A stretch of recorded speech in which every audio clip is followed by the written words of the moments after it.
Hey guys, Eamon here. Happy Sunday. Well, at least that's what day it is for me. So our sleep challenge this week is to go over some, we're going to talk a little bit about the phases, and then we're going to talk about some habits to help create better sleep, more quality sleep, I guess is what I would say. Just to preface all this, this is experiential, and through reading articles, I'm by no means a sleep doctor, so take it for what it's worth. I do own a company that has a sleep supplement that we create, and we do a lot of research around sleep, phases of sleep, tools of sleep, and methods of creating better sleep. I'm by no means an authority, but I do have a pretty good idea of how to do this and how to create these things. So I'm going to move in first on this first part here, the sleep cycles or sleep phases. So there's 4 sleep phases. We have awake or waking. That doesn't necessarily mean that you're awake. It's just a heart rate range that's higher than it would be if you're in one of the other phases. It's different for everybody. If you have a tracking device like a Whoop or an Amazon Halo just got released last week, I have one inside that I'm going to be testing out over the next few weeks. Hopefully be able to get you guys into one of those because it's a great data tracker. You have light sleep, your rapid eye movement or REM, not the crappy 90s band. And then phase 4 is your deep sleep. So most people spend the majority of their sleeping time in that light sleep phase 2 stage. It's good. It's sleep. It's restful. It helps us to make up the majority of the 5+ hours that we need of sleep. Ideally, we're looking at 7 or 8. I've got 2 small kids, so it's a crapshoot every night. But spending your time in that light sleep phase, it isn't bad. That's where most people spend their time. I would say it's probably around 40% of your total sleep time. The most beneficial phases for your physical and psychological, mental health, so to speak, recovery, they're maximized in stages 3 and 4. So we have our rapid eye movement and our deep. Rapid eye movement is also called dreaming sleep. A lot of people will get into their dreaming phase at that point. Most people are spending around 20% of their total sleep time in that phase. We actually are looking to try to increase that to around 27 to 33%. I know those seem like weird numbers, but through our research, those are kind of like the higher thresholds that we're looking at in order to really maximize that stage 3 and 4 sleep. We're going to go over some simple ways to increase how to get into phases 3 and 4 for a longer duration. Less than 5 hours of sleep is the equivalent of being 4 drinks deep when you wake up. It's not good. Your motor functioning is decreased. Your cognitive functioning is decreased. It's not a good place to be if you have a job that requires you to do a lot of thinking or a lot of moving, which a lot of us do. And one thing I want you guys to realize is that change does not happen overnight. This is a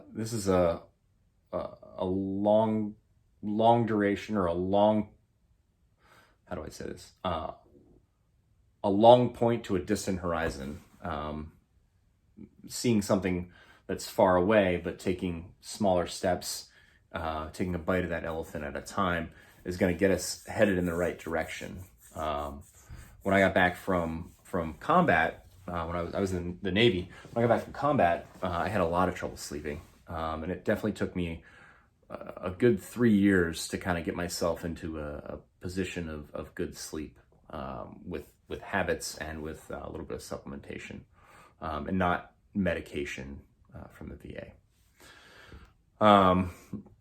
So now we're going to move over here, talk about ways to maximize our stages 3 and 4. I'll move this thing as we go along.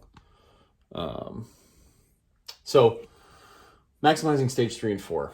Down regulation typically needs to happen about 2 hours before we go to sleep. The reason being is that we spend a lot of our time in an upregulated state with things like blue light or stress or anything that can really affect our hormones will create upregulation. That could include things like coffee. So I like to think 2 hours before bed if you're able to. Some people are only able to do an hour. For me, with 2 small kids, I'm lucky if I get an hour before bed. But that's like the clinical recommendation. Removing blue light or wearing blue light blocking glasses. So blue light comes from our phones. It comes from flat screen TVs. It comes from computer screens, anything, iPads, anything with like a screen on it. Removing that or wearing blue light blocking glasses, which you can buy on Amazon for like $10. If you have to continue doing work or you want to watch some TV or something like that. For me, blue light blocking glasses, I can tell when I'm not wearing them. I wear them before I go to bed every night for about an hour. And they definitely help me out as far as like being able to get myself into a state of restfulness. There's a lot going on with social media right now. My suggestion, and this is purely coming from me, this is something that we've added into our protocol, staying off social media, staying off email, and actually not watching any kind of like news source. All those things tend to create a little bit of stress. So trying to limit your time on those before you go to sleep will definitely lower your cortisol levels and keep your stress, at least help kind of like downregulate that and get that into a lower position. Read a book or color. I know that sounds weird, but there's clinical studies of people using coloring books, specifically the ones that are like pinwheel drawings where there's a lot of lines and you have to kind of stay in between the lines. I'll post a link for a pinwheel coloring book. Those ones have shown to help downregulate very quickly. Personally, I've been reading a lot. Right now I'm reading the Hunger Games series in the first book, and whether or not that's helping me downregulate, because right now I'm in the thick of it, I don't know, but I definitely feel better in the morning when I wake up after not watching TV, but instead reading a book or doing some coloring. Some people like to journal at the end of their day, whether it be kind of like a recap of the day or writing a list of things you want to accomplish the next day. That helps to kind of like set the tone for how the day went or how the next day is going to go. Once again, helping to de-stress a little bit. And then the last thing is something we did last week, which is deep diaphragmatic breathing for around 10 minutes. Box breathing and meditation definitely help with those two things. Box breathing just means that you're breathing in on a 4 count, holding it for 4, breathing out on an 8 count, holding it for 4. So you're holding your breath for 2 parts of that. You're breathing in for a shorter portion and breathing out for a longer portion, just because our exhalation typically is a longer duration. When you actually get into bed, soft lighting definitely helps. So try and keep your wattage low. I know some people have like LED lights in their bedroom. I would go with like just a traditional old 40-watt light bulb for like a reading light or something like that. Just keep it super low, super soft, so that it's not like, once again, upregulating. That LED light does emit some blue light, so waking you up and upregulating you is definitely increased with that. And then the next thing is, and people tend to argue about this one a little bit more than anything else. It's almost like telling people how to eat with their nutrition. Room temp. So personally, I sleep with my room at about 65 degrees, much to the chagrin of my wife. We just bundle up. The kids have blankets. We've got blankets. we're all set. But once again, clinically, it's been shown that a lower room temperature will help you hit stages 3 and 4 a lot faster, and for longer durations. And then I'm just going to lower this down a little bit right now. Maybe just a little bit more. All in, right? So these are like on the extreme side of things. This is not a full recommendation unless you have like severe sleep inhibition, or sleep is inhibited. But switching your white lights to red lights, or having a white light for the day and a red light for the night, the red lights, once again, help with down regulation. They help with kind of like setting the tone for sleep. And then a 5-minute cold shower.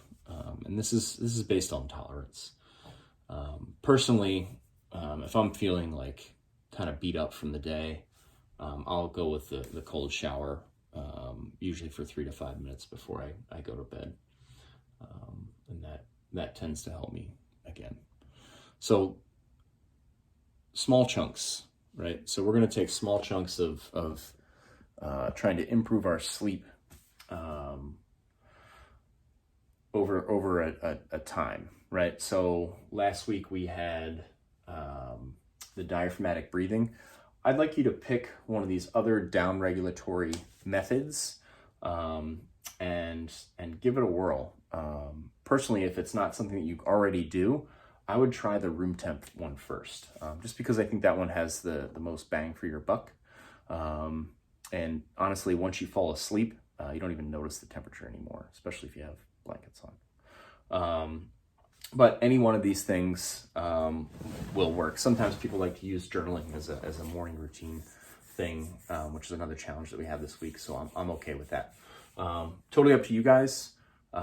If you have a wearable like an Apple Watch, or you're using one of the sleep apps that we have, please utilize that this week. I'd love to see some pictures of the data on our social media, or if you want to send it directly to me via email, it's Eamon@collectivehealthandwellness.com. That'd be great. And here's to a good week, guys.